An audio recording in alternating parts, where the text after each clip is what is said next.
हजरत एक सवाल है कि कुर्सी पर किस शख्स को नमाज पढ़ने का हुक्म है और उस शख्स का सफ के किस जानिब बैठकर नमाज पढ़ना दुरुस्त है।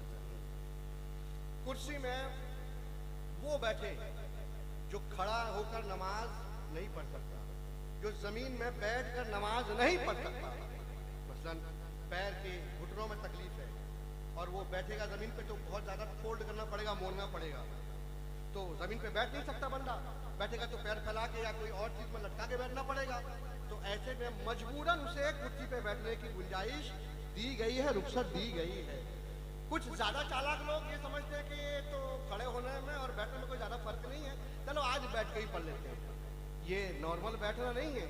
अगर आप में खड़े होने और सजदा करने की ताकत है तो अगर आप बैठे तो एक रुकन आपका छूटा, आपकी नमाज ही सिरे से नहीं हुई। तो बैठने की गुंजाइश एकदम मजबूर आदमी को दी जाएगी, और वो भी ये कि बैठ नहीं सकता जमीन पे। अगर जमीन पे बैठ सकता है तो बैठ के नमाज पढ़े जमीन पे, वो उस पे नहीं बैठ सकता तो इस पे बैठ के, कुर्सी पे बैठ के नमाज पढ़ेगा। और ऐसे फालतू में बैठना नहीं चाहिए।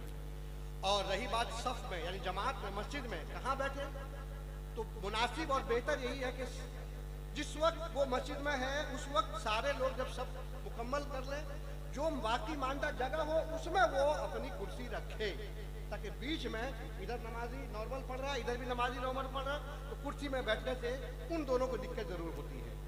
और किताब में है कि अपने अगल बगल के नमाजियों को हाथ खोल के भी तकलीफ देना गलत है।